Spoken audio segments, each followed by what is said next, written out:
Welcome to Monk's Temple. Hello. I'm glad you're here.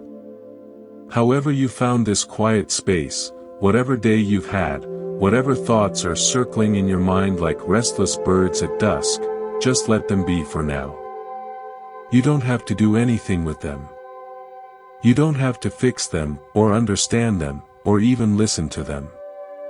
For the next while, your only task is to listen to this voice, and let your attention settle, like dust in an old, sunlit room, finding its way back to the floor. What we'll explore together in this time isn't a technique. It's not another method to add to the list of things you feel you should be doing correctly. It's more like remembering a language your nervous system spoke before you learned to think in words. The ancient teachers of Buddhism pointed to it with a simple, profound phrase, no mind. It doesn't mean an empty head. It means a mind that has finally put down the burden of managing itself. A mind that has stopped thinking about thinking. This is where deep rest begins. Not the rest of sleep, though that may come, but the rest of being. The rest that's already happening in your body with every heartbeat you don't command, every breath that flows in and out without a single decision from you. Your body knows how to rest.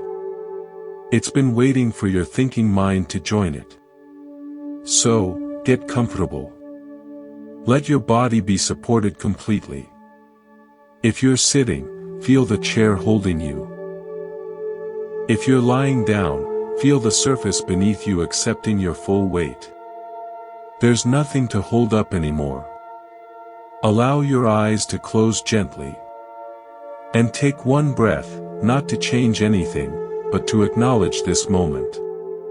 A breath in, and a soft release. Let the air go, and with it, any idea of what this should be. Your rest begins not when you achieve something, but when you stop trying to achieve it. Let me tell you a story. It's about a woodcarver named Ilara. Ilara lived in a village nestled in a pine forest, and she was renowned for her skill. She could make a block of cherry wood sing, her hands would shape it into falcons that seemed ready to take flight, or forest spirits with eyes that held ancient knowing. People would travel for miles to commission her work. For years, Ilara's process was one of intense thought. She would study the grain of the wood like a map, planning each cut, calculating angles, visualizing the final form before her knife ever touched the surface. She was a brilliant strategist of creation. But she began to notice a curious thing. The pieces she planned the most meticulously, while technically perfect, often felt lifeless. They were impressive, but they didn't breathe. And the process exhausted her. Her mind was a cramped workshop, filled with blueprints and calculations. One winter, a deep quiet settled over the forest after a heavy snow. Ilara was working on a particularly stubborn piece of oak, trying to force it to become a wolf howling at the moon. Her mind was tangled in the anatomy of shoulder muscles, the curve of the jaw. Frustrated, she put her tools down and stepped outside into the silent, white world. As she stood there, the only sound was the occasional thump of snow sliding from a branch. She wasn't thinking about anything. She was just cold, and still, and present. Her eyes settled on the bare, gnarled branches of an ancient willow against the gray sky. She saw no wolf. She saw only the lines, the elegant, twisting, unpredictable lines of the tree. Without any plan, she went back inside. She didn't pick up her detailed sketches. She picked up the oak block and her simplest, sharpest gouge.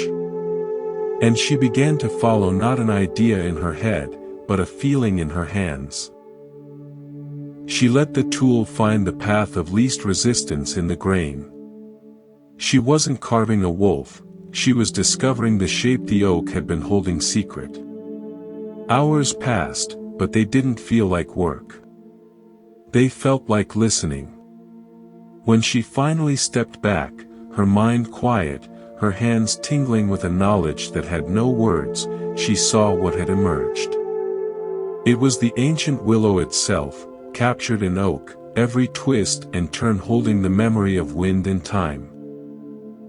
It was more alive than anything she had ever made. It wasn't a representation of a tree, it was the essence of treeness, and everyone who saw it felt a profound peace. Ilara had discovered what the Buddha taught about right livelihood, but more deeply, about right being. Her thinking mind, for all its brilliance, had been standing between her and the intelligence in her hands and the wisdom in the wood. When the thinking exhausted itself and stepped aside, a different kind of knowing could flow through. Creation happened through her, not from her frantic planning. Her exhaustion came from using a map when she simply needed to feel the territory. Your mind is like Ilara's before the snow. It's trying so hard to carve your life, your feelings, your rest, into a predetermined shape. It's analyzing the grain of your experience, planning the cuts, judging the outcome. And it's so tired. What if, just for now, you could put the tools of analysis down? What if the shape of this moment, of you listening, breathing, being here, is already complete and doesn't need your mental carving to be valid? The intelligence that shaped Ilara's willow is the same intelligence that beats your heart. It doesn't need your supervision. It just needs you to stop interfering. This is the first whisper of no mind. Not emptiness, but a fullness that appears when the commentator takes a break. If this whisper of peace, this first letting go, has found a place in you, consider allowing Monk's Temple to be a companion on your journey. By subscribing, you help this quiet space exist, and you make it easier to return here whenever the noise of the world becomes too much. It's a simple way to nurture your own peace, and to support this haven for others. But there's no pressure. Whether you subscribe or not, you are welcome here, always. We often believe peace is a destination. A place we get to when we finally solve all our problems, when our thoughts behave, when the world aligns with our wishes. We set out on long journeys to find it, like a traveler I once heard of named Kalen. Kalen lived in a bustling port city, a place of constant noise and trade. He felt a deep, aching hunger for quiet, for meaning, for something he couldn't name. He read accounts of a mythical valley, the Valley of Stillness, hidden deep within the impassable mountains.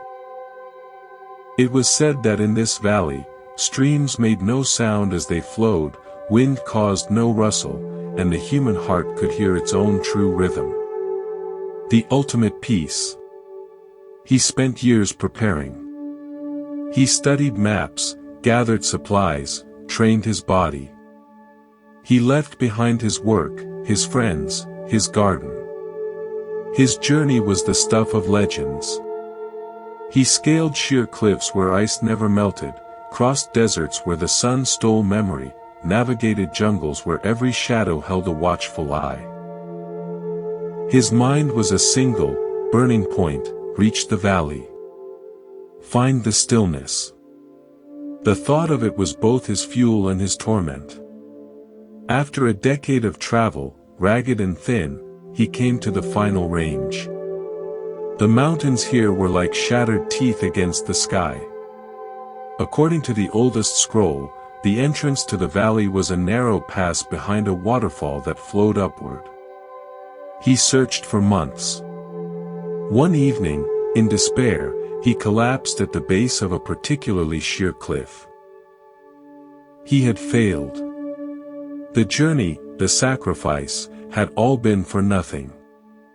The peaceful valley was a fairy tale. In that moment of total defeat, all striving left him. The goal evaporated. There was nothing left to seek. He sat there, utterly empty of purpose. And as he sat, he began to notice his surroundings. Not as obstacles, but just as they were. He felt the cool, gritty texture of the stone beneath him. He heard not silence, but a complex, gentle symphony.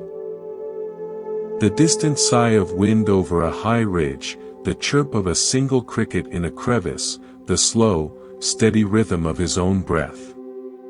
He saw the way the last sunlight painted the cliff face in shades of rose and gold. He wasn't in a mythical valley. He was in a cold, hard, beautiful place. And for the first time in 10 years, his mind was completely where his body was. There was no separation. The stillness he had crossed continents to find wasn't a location. It was the quality of his own undivided attention.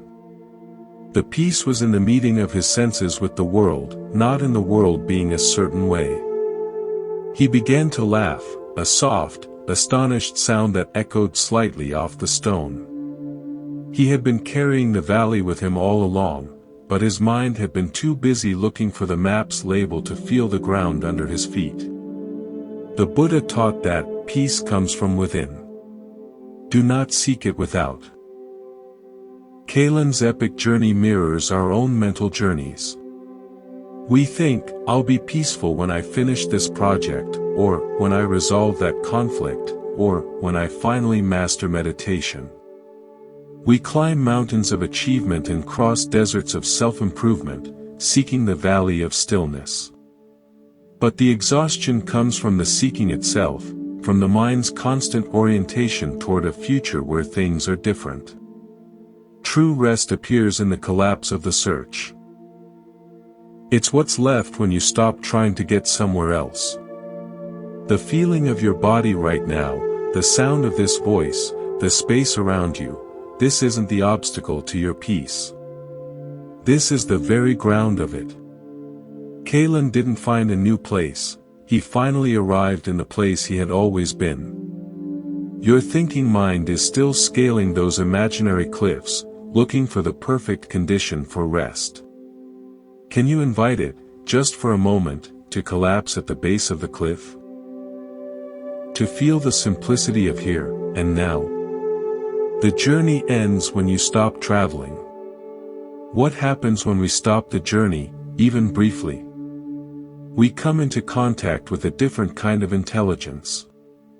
We've been taught to value the thinking mind above all, the planner, the analyzer, the solver. But it is only one instrument in the orchestra of your being. I remember as a child, I would visit my grandfather's workshop. He was a watchmaker. His world was one of magnifying lenses, tiny screws, and intricate, trembling gears. He would fix the most delicate timepieces with hands that were steady and sure. One day, I asked him, "Grandpa, how do you remember where every tiny piece goes?" "There are hundreds." He smiled, put down his tweezers, and held up his hands. "I don't remember," he said. "My hands know. If I start thinking about it, this gear turns this pinion, which engages that spring, my hands will shake. I'll get lost. I just look, very softly, and get out of the way. I just look, very softly, and get out of the way." That is a master's description of no mind.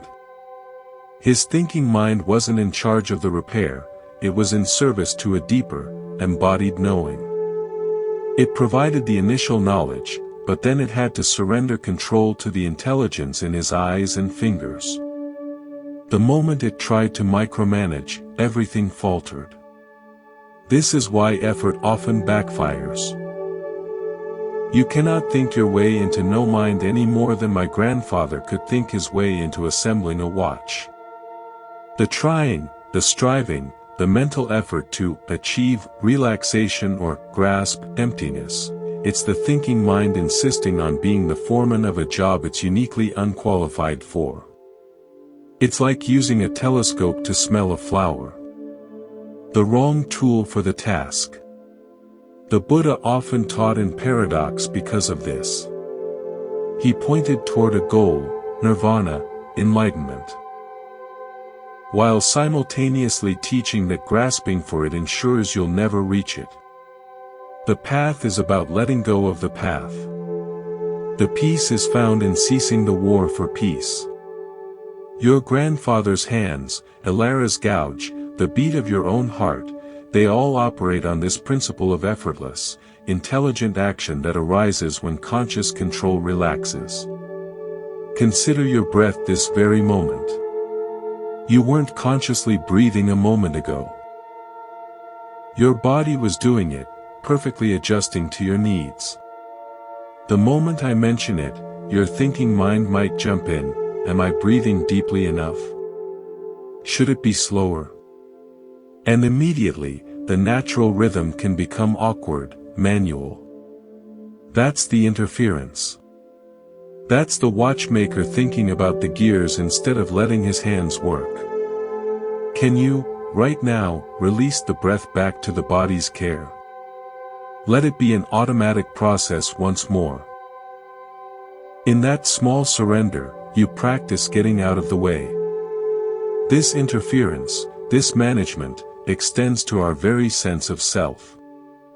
We spend an incredible amount of energy maintaining a character, a story, me, that is consistent, defended, and separate. It is perhaps our mind's most exhausting project.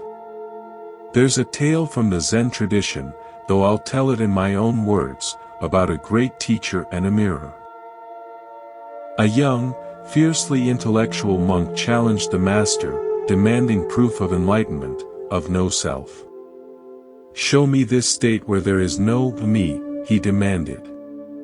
The old master simply said, "Bring me the polished bronze mirror from the hall." Puzzled, the monk did so. The master took it and held it up to the young man's face.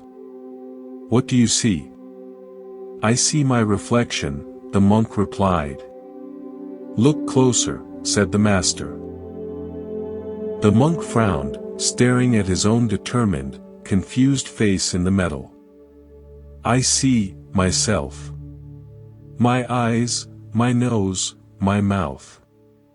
The master then tilted the mirror slowly, so it caught the light from the window, the leaves of the potted plant, the edge of a woven rug, and finally, the master's own gentle, amused face. "And now?" he asked. "I see, the light, the plant, the rug, you. Where did your self go?" the master inquired softly. The monk was silent.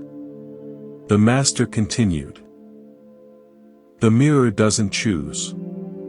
It doesn't say, 'This is my reflection, that is other.' It simply reflects what is before it. Clear, empty, and present. When the you is before it, it shows you.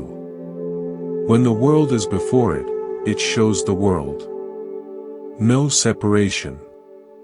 No owner of the image. Just the luminous, effortless reflecting. Your mind," the master tapped the monk's forehead lightly, "can be like this. Not being a self, but being a clear reflection of experience itself. The exhausting part is polishing the bronze statue of me all day, defending it from smudges, worrying if it's impressive enough. Let the statue be. Just be the mirror." This is a profound teaching on non-duality. Your thinking mind creates and maintains the statue, the story of your personality, your history, your opinions, your worth. It polishes it with memory, defends it with argument, and compares it to other statues. This is incredibly hard work. The mirror, on the other hand, does nothing. It just is, and in its being, it contains everything without effort. Your awareness, before thought labels it, my awareness, is fundamentally mirror-like. Right now, it reflects the sound of these words. It reflects the feeling of your body. It reflects a thought or a memory that floats by. It doesn't have to do anything with these reflections. They just appear and change. The exhaustion comes from the statue polisher, the me project. Trying to curate the reflections, keep the good ones, reject the bad ones, and claim ownership of the whole show. What if, just as an experiment for the next few minutes, you could be the mirror and not the statue? Don't try to get rid of the statue, that's just more polishing. Simply notice, sensations appear, sounds appear, thoughts appear, like clouds passing in the bright, empty sky of the mirror. No need to follow them, claim them, or push them away. Just the effortless reflecting. In that space, the labor of self-maintenance pauses. And in that pause, is rest. Sometimes, life itself delivers a blow that shatters the statue completely. We don't seek these moments, they are terribly painful. But within that shattering, if we don't rush to rebuild, something true can be glimpsed. I knew a woman named Anya. Anya's identity was her competence. She was a brilliant architect, a solver of impossible problems, a creator of stunning, enduring structures. Her sense of self was built, quite literally, on a foundation of control and creation. Then, a sudden neurological condition left her hands with a permanent, tremoring weakness. She could no longer draw a straight line, let alone draft a building. The statue of Anya the architect didn't just get smudged, it was demolished. For a year, she was adrift in a sea of grief and anger. The thinking mind fought relentlessly against this new reality, replaying the past, imagining terrible futures, screaming, "This shouldn't be." It was excruciating, exhausting labor with no product, like trying to rebuild a sandcastle as the tide comes in. One afternoon, in her garden, utterly drained, she stopped. The fight simply left her. There was no more energy for resistance. She sat on the ground, her trembling hands in her lap, and just looked at a rosebush she had planted years ago but never really seen. She saw the vibrant red of a bloom, the intricate pattern of thorns, the way a ladybug moved along a leaf. She wasn't Anya the architect. She wasn't even Anya the patient. She was just, this awareness, meeting a rose. In the weeks that followed, without planning to, she began to photograph details. Dewdrops on spiderwebs, the grain of weathered wood, the shadow of a fence. Her trembling hands, a curse for drafting, became irrelevant. The camera's lens saw for her. She didn't build structures anymore, she found structures that already existed, hidden in plain sight. She published a book of these photographs, not as a tragic second act, but as a revelation. In the introduction, she wrote, "I lost the hand that drew lines to impose order on the world. In the emptiness that followed, I found the eye that sees the perfect order already there." Anya's story echoes that of Yubari from the ancient texts, but in a modern key. The Buddha taught that all formations are impermanent, including the formations of our identity, our capabilities, our life stories. The suffering isn't just in the loss, it's in the desperate, exhausting effort to hold the formation together when its time has passed. When the formation finally breaks, as all formations must, there can be a terrifying freedom. The mirror is still there, intact, even when the most cherished statue lies in pieces. And the mirror can now reflect a whole new world it was too busy polishing to see. Your own statues, the roles you play, the things you cling to for identity, they are quieter, perhaps, but they require maintenance. The effort of maintaining them is a background drain on your peace. You don't need a catastrophe to set the maintenance down. You can, right now, simply shift your attention from the statue you've been polishing to the mirror-like awareness that has been here all along, impartially reflecting this sentence, this breath, this moment. The mirror never tires.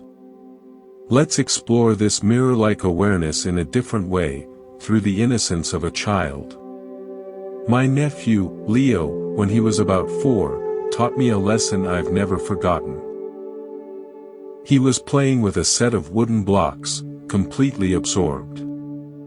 I was sitting nearby, my mind churning with work anxieties, emails I hadn't sent, a difficult conversation I was rehearsing. My presence was fractured. Leo looked up, a block in his hand. "Why is your face doing that?" he asked. "Doing what?" I said. "It looks busy," he said, with the perfect simplicity of a child. "Watch this." And he carefully balanced a triangular block on top of a cylinder.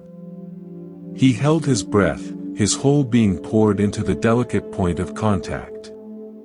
Then he let go. It stayed. His face erupted into a smile of pure, undiluted joy. Not because he'd achieved something great, but because in that moment, the block, his hand, his attention, and the joy were one seamless thing. There was no separation between the doer and the doing. There was just the balancing, and then the joy, like a single chord played on a string. Then, immediately, the tower collapsed. The blocks clattered. And just as instantly, the joy was replaced by a giggle at the wonderful noise. No clinging to the success, no resistance to the failure. Just the next moment, met with the same complete presence. He looked back at me. "See? Your face can do that too." And he went back to playing. In that instant, my mental rehearsal stopped. The busy face relaxed. I saw him, really saw him, not through a filter of my own concerns. I saw the light on the wooden floor, the dust motes dancing in it. For a few seconds, I was just there, mirror-like, reflecting my nephew's world. The exhaustion of my busy mind lifted. It was a miniature satori, a moment of no mind, gifted by a 4-year-old. The Buddha said we must become like little children to enter the kingdom of heaven. This is what he meant. Not childish, but childlike, possessing that undivided attention where experience is not split into me having an experience. The child is the experience. The thinking mind, with its planning, rehearsing, and evaluating, had pulled me out of that unity. It had created a me who was separate from the room, worrying about a future that wasn't happening. That separation is the root of exhaustion. Can you remember a moment like that from your own childhood? Or perhaps you've seen it in a child or a pet. That total absorption in a bug on a leaf, in a patch of sunlight, in the taste of a berry. That is your original, unfractured mind. It's not lost. It's just been covered by layers of mental management. Leo's invitation, "Your face can do that too," is an invitation to us all. To let the busy face go, and allow the face of simple, present awareness to emerge. It's already here, beneath the effort. This effortlessness is mirrored everywhere in nature. We don't need to force it, we need to align with it, like a river finding its course. There is a story, not from ancient scriptures but from the lore of wilderness guides, about a man who got lost in a vast, trackless swamp. The more he struggled, fighting through thorny thickets, slogging through sucking mud, trying to force a path based on his memory of the sun's position, the deeper into the maze he went. Panic rose. His mind was a storm of shoulds and fears. Exhaustion set in, bone deep. Finally, as night fell, he collapsed against the roots of a great cypress tree, his strength gone. He had no more plans. In that surrender, his senses, no longer hijacked by his frantic thoughts, began to open. He heard the water. Not in one place, but a gentle, pervasive sound of movement all around him. He hadn't noticed it before. He let his body relax into the roots and just listened. He realized the sound wasn't random, it had a direction, a flow. When dawn came, gray and misty, he didn't try to find his way. He simply began to move with the sound of the water, toward where it seemed fullest and most steady. He moved slowly, not fighting the vegetation but finding the gaps, letting the mud be mud. He was no longer a lost man forcing a path, he was a creature following the water's invitation. By midday, the swamp gave way to a slow, broad river, which led him to a fishing village. His thinking mind, with its maps and calculations, had been useless in that fluid, shifting environment. It had only exhausted him. Salvation came when he stopped forcing and started following, not a thought, but a sensory intelligence, the natural flow of the land itself. He traded effort for alignment. The Buddha's path is often called the middle way. It is not the way of forceful striving, nor the way of passive collapse. It is the way of intelligent alignment, like water finding its course. Your mind, when it's trying to force peace, control thoughts, or achieve no mind, is like the man fighting the swamp. It's exhausting itself against the nature of reality. Thoughts flow. Feelings change. Sensations arise. Trying to dam this natural flow is futile work. What is the water sound in your own being right now? It's not a thought. It's the subtle, undeniable current of aliveness. The breath flowing in and out. The pulse in your wrists or your throat. The simple fact of being aware. Your thinking mind has been trying to navigate the swamp of your life by its own frantic maps. Can you let those maps go, just for now? Can you sink into the roots of this moment, and simply listen to the flow of your own existence? Follow that. It knows the way home to rest. Peace isn't a place you fight to get to. It's the current you realize you're already in when you stop swimming upstream. Alignment means meeting what is, exactly as it is, without the immediate layer of mental commentary. This is where we encounter true patience, which is not passive waiting, but immense, non-reactive strength. I want to share an original parable about two gardens and two gardeners. In the first garden, the gardener was a scientist. He knew the exact pH needed for his roses, the perfect fertilizer formula, the precise hour of watering. He fought every pest with targeted sprays, staked every stem before it could think to bend. His garden was a display of perfect control, each bloom flawless, each row straight. But the gardener was always tired, always vigilant, always at war with a leaf spot or an errant beetle. The garden was beautiful, but it felt like a tense, quiet museum. Next door was an old woman's garden. It seemed, at first glance, wild. Flowers spilled over paths, vegetables grew among herbs, climbing roses tangled with honeysuckle. Birds and insects were everywhere. The old woman would walk through it slowly each morning, basket in hand. She would pull a weed here, pinch a tip there, but mostly she observed. She saw the aphids on the milkweed, and then she saw the ladybirds arrive to feast. She didn't fight the caterpillar eating her dill, she watched it become a swallowtail butterfly.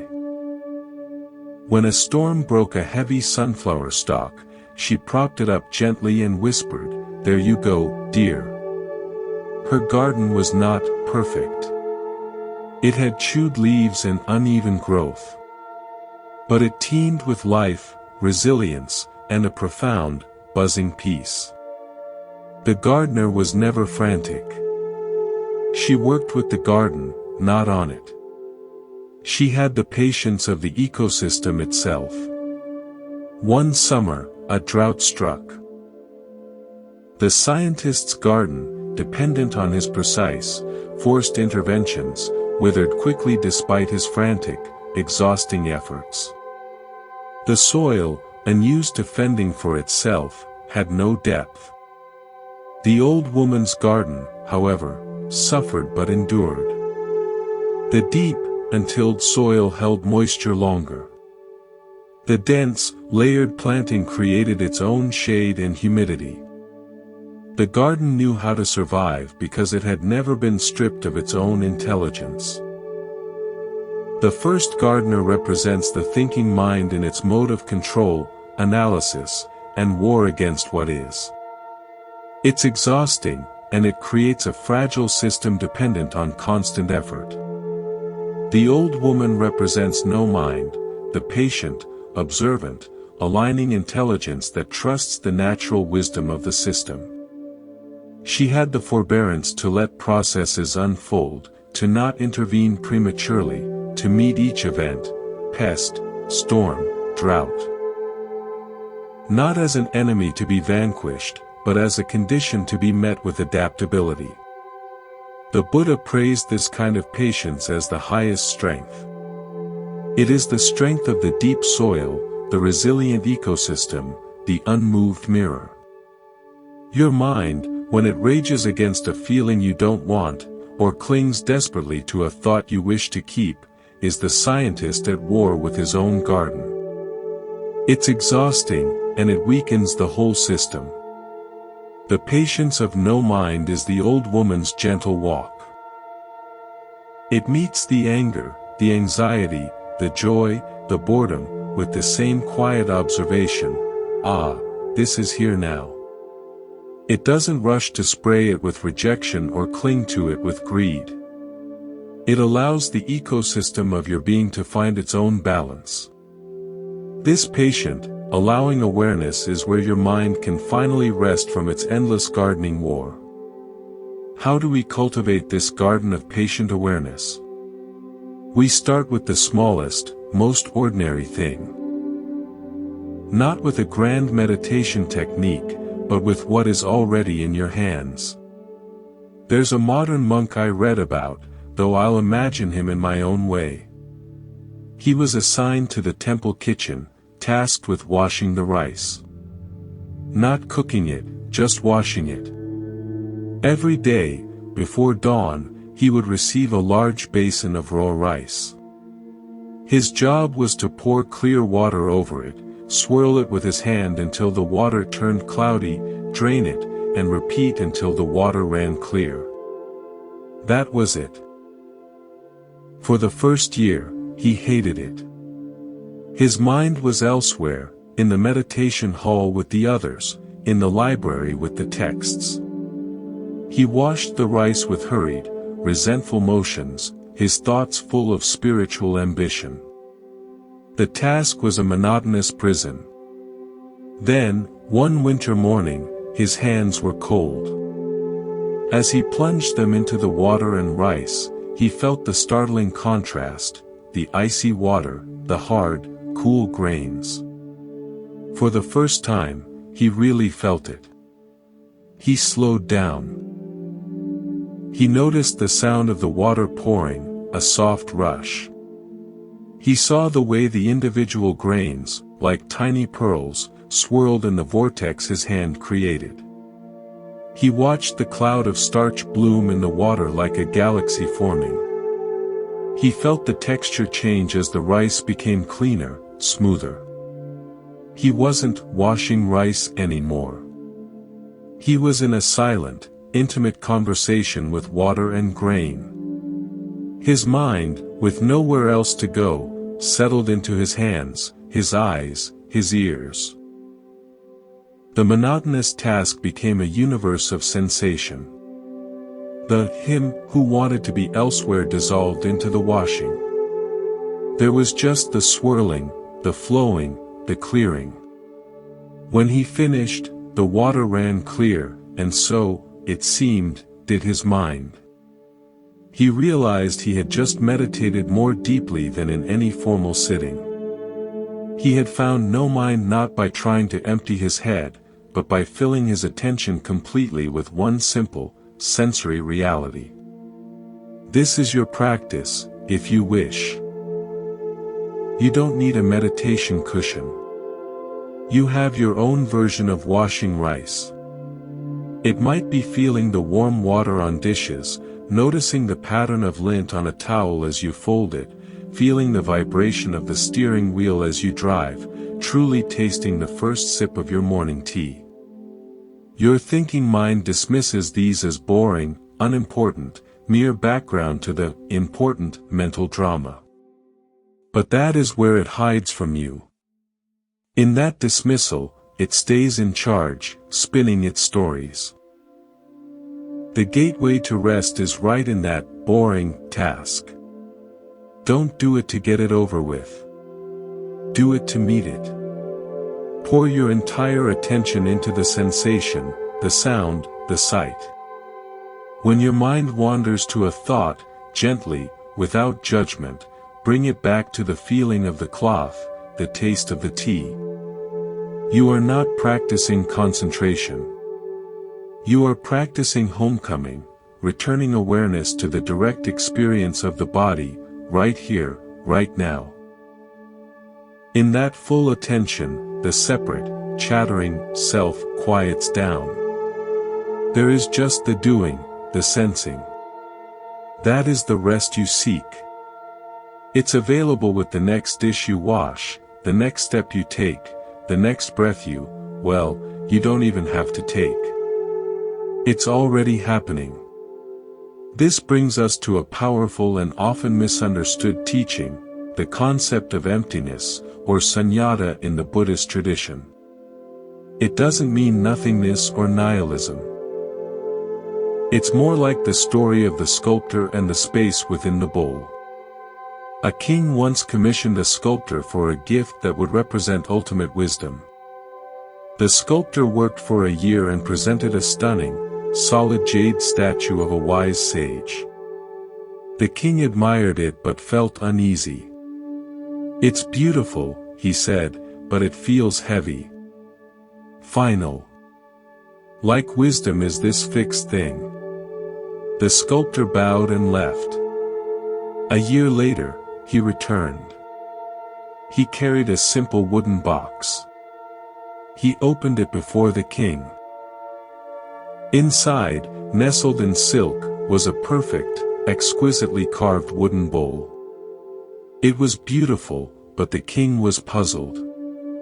"It's a lovely bowl. But is it wiser than the sage?" The sculptor said nothing. He took the bowl, filled it with clear water from a pitcher, and placed it in the center of the room where a beam of sunlight fell. The light hit the water in the bowl, and a brilliant, dancing circle of reflected light spun on the ceiling. Then the sculptor lifted the bowl and poured the water out. He placed the empty bowl back in the sunlight. It now cast a delicate, intricate shadow of its carved patterns on the floor. The statue of the sage, the sculptor said finally, was full of itself. It could only be what it was. This bowl is empty. Because it is empty, it can hold water and play with light. Because it is empty, it can cast a shadow of its form. Because it is empty, it can receive fruit, or grain, or be just itself. Its usefulness, its beauty, its participation with the world comes from its emptiness. Wisdom is not a solid thing to grasp. It is the empty, aware space that can hold all things without being defined by any of them. The king understood. He kept the bowl. Your mind, when it's full of thoughts, opinions, beliefs, and stories, is like the solid jade statue. Impressive, perhaps, but heavy, fixed, and unable to interact fluidly with life. It gets exhausted defending its solidity. The no-mind state is like the empty wooden bowl. It is not blank, it is receptive, aware, and capable of containing the changing waters of experience, joy, sorrow, boredom, peace, without becoming them. It can reflect light, clarity, and cast patterns, expression, precisely because it isn't cluttered with itself. The Buddha taught emptiness not as an abstract philosophy, but as a practical reality for ending suffering. When you believe your angry thought is solid, real, and you suffer. When you see it as a temporary pattern appearing in the empty aware space of your mind, like a particular ripple in the bowl's water, it loses its power to define you. You are the bowl, not the water. You are the mirror, not the reflection. You are the awareness, not the thought. This emptiness is your natural state before thought fills it up. You can sense it in the brief pause between thoughts, in the moment after a sound finishes before your mind names it, in the instant of waking before the story of today begins. That space is not nothing. It is the most alive, peaceful, and intelligent thing you are. The exhaustion comes from trying to be the heavy, complicated jade statue all the time. Rest is remembering you are the empty, capable, luminous bowl. We spend so much time and energy building and maintaining our jade statues, our reputations, our achievements, our perceived flaws. We believe this is necessary work. But what if the most profound action is inaction? What if the deepest teaching is silence? There is a story of a famous debate, though I will set it in a different time and place. In a great university of a bygone era, a renowned philosopher was to debate a silent mystic on the nature of reality. The hall was packed with scholars, students, and nobles. The philosopher spoke first. For 3 hours, he wove an intricate, logically flawless tapestry of words. He defined terms, built arguments, cited authorities, and systematically deconstructed opposing views. It was a breathtaking display of intellectual mastery. The audience was enthralled, nodding at each clever point. When he finished, to thunderous applause, he turned to the mystic, who sat quietly on a simple mat. "Your turn," he said, with a confident smile. The mystic simply looked at him. Then he slowly looked around the room, meeting the eyes of person after person. His gaze was calm, deep, and utterly present. He did not speak. He took a small, smooth stone from his pocket and placed it on the floor between them. He looked at the stone, then back at the audience. A minute passed. Then 5. The audience grew restless. Was this a trick? Was he preparing a grand speech? The philosopher cleared his throat. "Do you need more time to formulate your rebuttal?" he asked, a hint of mockery in his voice. The mystic smiled gently, but remained silent. He picked up the stone, held it in his open palm for all to see, then placed it back on the floor. 20 minutes of silence passed. The initial restlessness in the hall began to change. The intellectual tension started to drain away. Without words to grasp, minds began to settle. People started to notice their own breathing. They felt the weight of their bodies in their seats. They saw the dust in the sunbeams from the high windows. They simply were. In that pervasive, shared silence, something undeniable and wordless communicated itself. A sense of vast, peaceful presence filled the space, far more palpable than any of the philosopher's concepts. Finally, the philosopher, who had been growing increasingly agitated in the silence, burst out, "This is absurd. You haven't said anything. You forfeit the debate." The mystic looked at him, his eyes kind. He spoke for the first and only time. "I have offered the answer. You have been too busy talking to hear it." He stood, bowed to the audience, and left. The philosopher was declared the winner by the rules of the debate. But many who were there that day left changed. They had tasted the reality that exists before and afterwards. The philosopher had been describing the menu. The mystic had offered a sip of the water itself. Words, the Buddha taught, are like a finger pointing at the moon. Don't mistake the finger for the moon. The silent mystic didn't argue about the finger, he simply directed attention to the moonlit sky. Your own mind is often engaged in that endless internal debate, describing everything, analyzing itself, making cases for and against. It's exhausting. The silent teaching is always available. It's the space between your thoughts.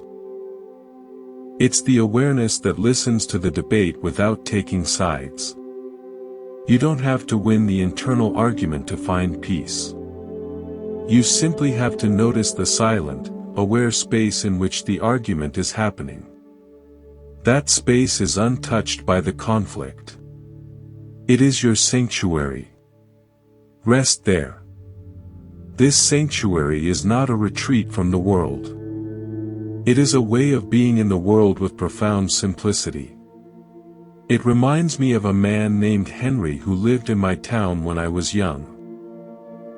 Henry ran the hardware store. It was an old, cluttered, wonderful place that smelled of wood, oil, and nails. Henry knew where everything was. A customer would come in, worried, holding a broken hinge. "Henry, my cabinet door is driving me crazy. I think I need a whole new mechanism." Henry would take the hinge, turn it over in his worn hands, not saying much. He'd look at it, then walk slowly down an aisle, run his finger along a bin, and pull out a single, specific screw. "Try this," he'd say. "The old one's stripped. Just this one. Don't tighten it too much." 9 times out of 10, that single screw was the solution. He didn't sell them a new hinge, a toolkit, a manual. He saw the simple, actual problem and offered the simple, actual fix. We often approach our minds like anxious customers in the hardware store of spirituality. We think we need a complete overhaul, a new system, a complicated technique. We want the big, impressive tools. And the thinking mind, ever the eager salesman, agrees. It says, yes. You need this meditation method, that philosophical understanding, this retreat, that book. It complicates the situation because complexity is its domain. The wisdom of no mind, of direct experience, is like Henry. It doesn't deal in complications. It sees the stripped screw. The actual problem right now is rarely the epic narrative your mind has created. It's almost always simple: you are believing a thought. You are resisting a sensation. You are trying to be somewhere else. The fix is correspondingly simple: notice the thought as a thought. Feel the sensation fully. Bring attention back to here. Henry's genius was that he didn't get caught up in the customer's story of drama and catastrophe: "My whole kitchen is ruined." He just looked at the hinge. Your genius arises when you don't get caught up in your mind's story of drama and catastrophe: "My life is a mess, I'll never be peaceful." You just look at the present moment hinge. What is actually happening, right now, in your senses? Not in your thoughts about it, but in the direct data: breath, sound, weight, temperature. The solution to exhaustion is often that simple. Stop following the catastrophic story. Feel the chair. Hear the hum of the world. That's the single screw that fixes the door. The Buddha's teachings, at their core, are not a massive philosophy to be installed. They are a series of simple, precise adjustments to the way we pay attention. How do we make these adjustments when the mind is so stubborn, so convinced of its own complicated reality? We use its own energy against it, not through fight, but through a kind of gentle, observant humor. Imagine a master painter who had a very enthusiastic, but clumsy, apprentice. The apprentice wanted to help mix paints, but he'd always slam the pigment pots down, creating little clouds of dust that settled on the wet canvas. He'd rush to wipe it, making smudges. The master would sigh and fix the painting, again and again. One day, the master had an idea. He gave the apprentice a very special, important job. "Your task," he said gravely, "is to watch the door of the studio. The quality of the light is perfect today, and I must not be disturbed by anyone entering. You must guard the door with all your attention." The apprentice, proud of this crucial responsibility, stationed himself by the door. He stared at it intently, his whole being focused on preventing interruptions. He was so completely absorbed in guarding that he became still, quiet, and for the first time, he wasn't in the way. The master painted in perfect peace. The apprentice, in his fierce concentration on one simple point, had accidentally stumbled into a state of serene, one-pointed awareness. He was, functionally, in deep meditation. The master, of course, had no urgent need for a guarded door. He had skillfully redirected the apprentice's chaotic energy into a channel where it would not only cease to be a problem but would actually become a stabilizing force. The apprentice's mind was the door guarder, always active, always trying to do something, often causing messes. The master didn't fight it or fire it. He gave it a simple, concrete, harmless task that consumed all its attention. This is a profound approach to your own thinking mind. You can't fire it. Arguing with it just creates more mess, more thoughts. Instead, you can give it a simple, concrete job that satisfies its need to do something, while allowing the rest of you to rest. The classic meditation instruction, "Watch the breath," is exactly this. You're not telling the mind to stop. You're saying, "Here, do this, follow the in-breath, follow the out-breath." The thinking mind, now employed as a breath watcher, often calms down. Its energy is focused, not scattered. Your mind right now might be wanting to manage this experience. Give it a job. A simple, sensory one. Feel the temperature of the air on your skin. Or, listen for the most distant sound you can hear. Don't make it a test. Make it an engagement. The master painter isn't angry at the apprentice, he finds a use for his energy. Be the master of your own mind. Redirect its tireless energy from spinning anxious stories to feeling the blanket, or listening to the silence between words.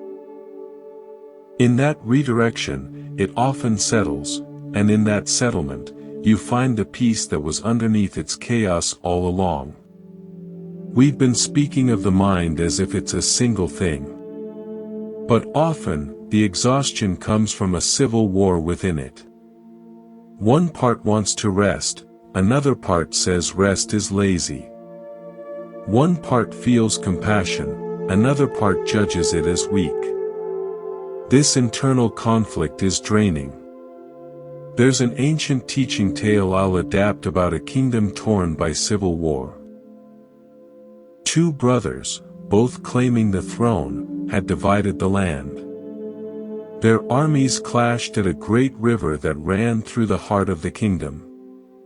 The war was brutal, stagnant, and bled the country dry. The people suffered. No matter who won a battle, the land itself was the loser. A wise old hermit lived in the mountains above the river. Both brothers, in turn, sought his counsel, hoping for a strategy to defeat the other. To each, the hermit said the same thing. Go to the river at dawn and look upon your own face in the water. Puzzled, they each did so. The first brother, the elder, looked down and saw the face of a ruler, strong, determined, but lined with fatigue and anger. He saw an enemy who had betrayed him. The reflection fueled his resolve to fight. The younger brother looked and saw the face of the rightful heir, wronged, defiant, and equally tired. He saw a tyrant who would oppress the people. It hardened his heart. They returned to the hermit. It did nothing but show me my enemy's face, each claimed, separately. The hermit nodded. You each saw only your own story, projected onto the water. The river itself does not care for your flags or your claims. It simply flows, carrying the soil from both banks, watering the fields on both sides, reflecting the same sky for all. The war is not between the lands, but between two ideas of who should own the river. While you fight over the reflection, you are poisoning the water. He took them together to a high bluff overlooking the river valley. See, he said. From here, there are no sides. There is just the land, wounded. The river, muddied. The people, hungry. Your war is not between two kingdoms, but within one mind that has forgotten its wholeness. Stunned, the brothers looked not at each other's faces, but at the shared devastation below. The conflict that had seemed so absolute, so necessary, suddenly appeared as a tragic, foolish waste. They called a truce. They didn't become one person, but they learned to rule the one kingdom together, letting the river be just a river. Your internal civil war is the same. The part that wants to be productive versus the part that is tired. The critical voice versus the compassionate one. They are not two separate kingdoms. They are aspects of one mind, fighting over who should own the territory of your attention. The exhaustion comes from the constant battle, the poisoning of your inner river with judgment and conflict. The hermit's elevated view is the perspective of no mind, of pure awareness. From this vantage point, you don't take sides in the internal debate. You see the tired part. You see the striving part. You see the fearful part. You don't try to crown one as king and defeat the others. You simply acknowledge, this activity is here. This is the river that holds all the reflections without being any of them. When you identify with this spacious, impartial awareness rather than with any one of the warring factions, the civil war loses its power. The factions may still arise, but they are no longer battling for the throne of your identity. They are just weather in the sky of your being. And in that recognition, the immense energy spent on internal conflict is freed. That energy becomes peace. What does this peace feel like when it's not just an absence of war, but a positive presence? It's not a blank state. It's more like the story of the weaver and the tapestry. A weaver was known for creating tapestries so vivid, birds would try to fly into the scenes. People asked her secret. She said, most weavers look at the front of the tapestry, the pattern, the picture, the result. They focus on each thread's role in creating the eagle's eye or the mountain's peak. That is important work, but it is tiring, for you are always judging, comparing to the design. She said, spend most of my time with the back of the tapestry. She turned one of her works around. It was a chaos of loose ends, knots, crisscrossing threads with no apparent order. Back here, she continued, there is no eagle, no mountain. There is just the intimate connection of every thread to every other thread. The strength, the integrity, the hidden foundation. When my hands work here, I'm not making a picture. I'm tending to the relationships, the connections, the unseen support. When this is strong and harmonious, the front takes care of itself. It becomes beautiful without effort. My mind rests in the connections, not in the image. The front of the tapestry is the world of your thoughts, your achievements, your personality, your story, the picture you present to yourself and the world. Focusing only here is exhausting because you're always trying to improve the picture, fix mistakes, and compare it to others' tapestries. The back of the tapestry is the realm of no mind, of pure awareness. It seems messy, meaningless from the front's perspective. But here, there is no separation. Everything is interconnected. The breath is connected to the sound, which is connected to the feeling in your foot, which is connected to the memory that just floated by. It's all one, seamless, interdependent web of experience. When you rest your attention here, not on the content of experience, the picture, but on the aware, connected space holding the experience, the woven substrate, you find a profound, effortless peace. You are tending to the fundamental connection to being itself. From this place, the picture of your life can unfold with a natural grace, because it's supported by a mind that is no longer straining to control every thread for a specific outcome. The Buddha's teaching of dependent origination, that all things arise in dependence upon other things, points to this back of the tapestry reality. Nothing exists in isolation. Your stressful thought depends on a prior sensation, a memory, a biochemical state.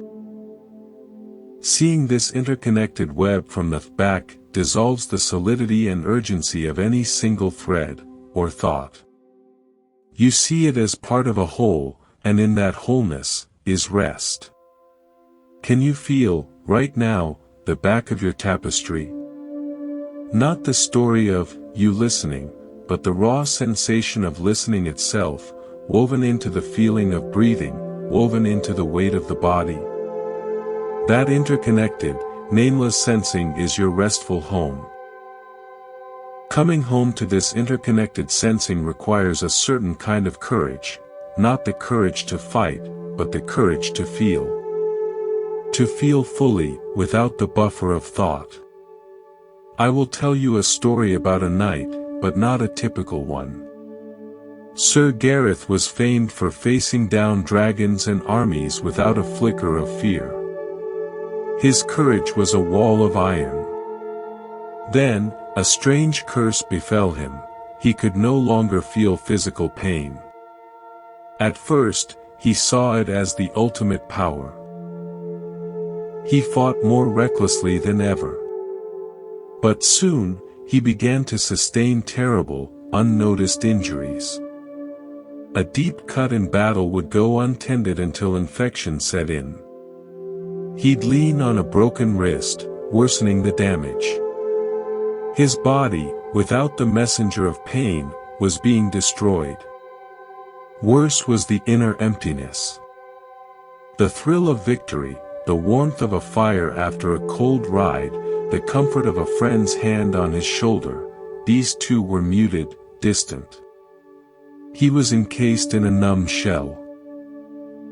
He realized his courage had become a prison. The very thing he thought made him strong was killing him. He sought out a wise woman known for healing. She listened and said, "Your problem is not the curse. It is your idea of courage. You thought courage was the absence of feeling. True courage is the capacity to feel everything, the pain and the joy, fully, and still choose wise action. The pain is not your enemy. It is your body's faithful messenger, saying, 'Pay attention here.'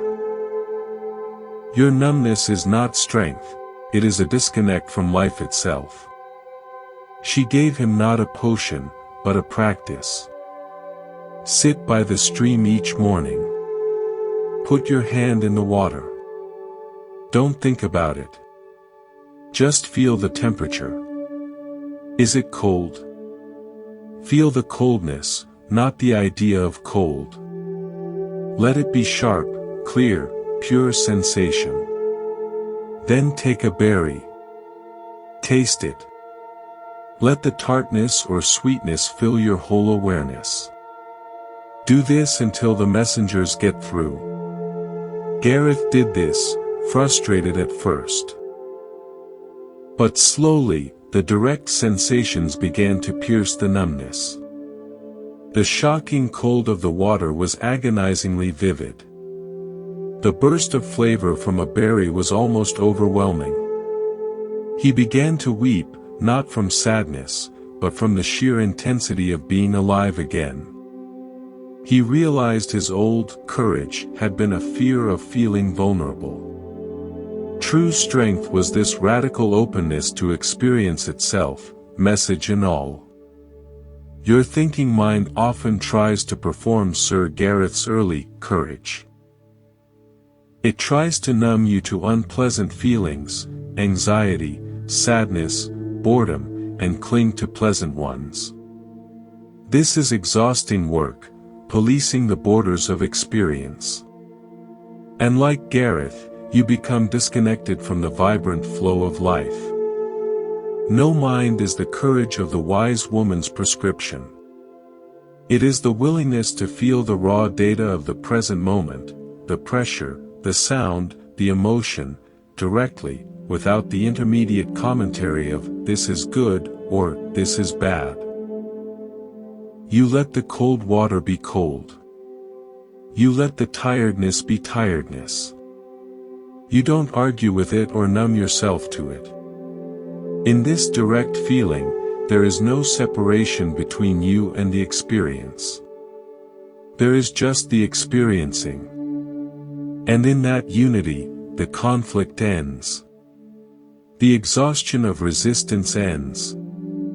You are simply alive, feeling what is. That is the deepest rest, and the truest courage.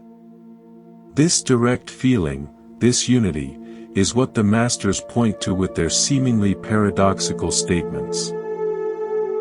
They say, before enlightenment, chop wood, carry water.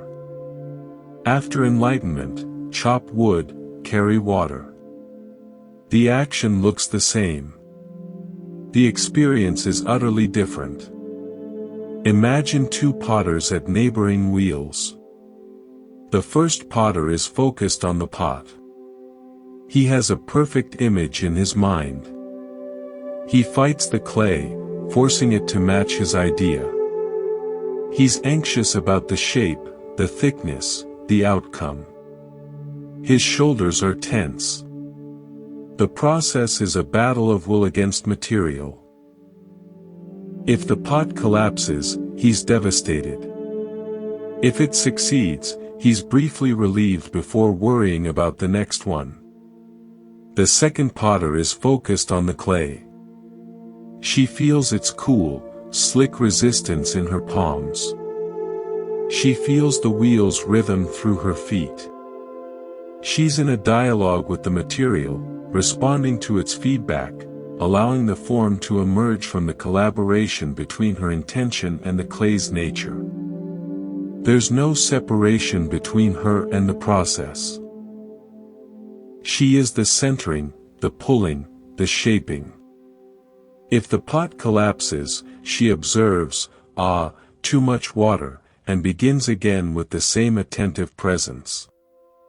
The making is not a means to an end, the pot, the making is the living reality.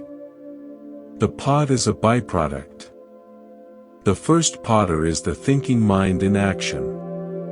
It's goal-oriented, controlling, separate, and exhausting. The second potter is no mind in action. It's process-oriented, responsive, unified, and restful even in its activity. After enlightenment, after seeing through the illusion of the separate controller, you still chop wood. But the chopping is no longer something you are doing to achieve a future state of having chopped wood. The chopping is itself the complete expression of life in that moment. The sound of the axe, the feel of the handle, the split of the grain, that's it. That's the whole universe right then. There's no mental division between the doer and the deed. You are always already in the middle of some activity, breathing, listening, resting. The question is, are you the first potter or the second? Are you trying to force this moment into a particular shape called proper relaxation, fighting your own thoughts, judging your progress? Or are you simply feeling the clay of this moment, the breath as it is, the sounds as they are, the awareness that holds it all, and letting the form of your experience be what it is? When you are the second potter, every moment, no matter how ordinary, is complete and sufficient. That sufficiency is peace. We've traveled through many stories and metaphors, all circling the same still point. The thinking mind is a wonderful tool, but a terrible master. It was designed to solve specific, external problems, build a shelter, find food, plan a journey. It was not designed to manage the internal weather of consciousness, to seek happiness, or to define who we are. When we put it in charge of these tasks, it fails exhaustively, like using a hammer to cook soup. No mind is not the destruction of the thinking mind. It is the recognition of a larger, quieter, more intelligent context in which thinking happens. It is the workshop in which the hammer rests when not in use. It is the sky through which the weather moves. It is the mirror that holds all reflections. It is the empty bowl. It is the back of the tapestry. It is the river's flow. It is the courage to feel. It is the second potter's hands. It is your original face before you were born, and the face in the water when you stopped seeking it elsewhere. The Buddha's great gift was to map this territory of peace, not as a distant heaven, but as the fundamental nature of a mind that has ceased its war with itself. He called it nirvana, the extinguishing of the fires of greed, aversion, and delusion. These fires are fed by the thinking mind's constant activity of wanting, rejecting, and misunderstanding. When that activity rests, the fires, lacking fuel, quiet down. What remains is not nothing. It is a cool, clear, luminous awareness. It is your true home. You cannot think your way there. You can only stop thinking your way everywhere else. The stories tonight were not instructions, but invitations. Invitations to notice. To put down the tool you've been using to pound water. To feel the stream you're standing in. To see the reflection that has always been your own. Your body knows how to do this. It is already doing it.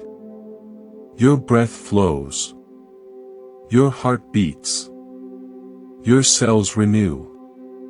All without a single thought from you. Your job is simply to align with this natural, intelligent rest that is already occurring. To let your mind join your body in the peace of being, rather than the exhaustion of becoming. From all of us here at Monk's Temple, thank you for sharing this quiet time. Thank you for giving your weary mind this chance to listen to something other than its own chatter. The stories end. The voice falls silent. But the peace they pointed toward does not come or go. It is what you are, when thinking rests. May you carry this simple knowing into your sleep, into your dreams, into your waking. You are not broken. You are not incomplete. You are already home. The door was never locked. You were just looking for the key in all the wrong places. The key is to stop looking. The door is open. Welcome home. Now, let everything go. The voice. The stories. The concepts. Let there be just sound, then silence. Then just being. Then sleep. Sweet, deep, effortless sleep. Good night.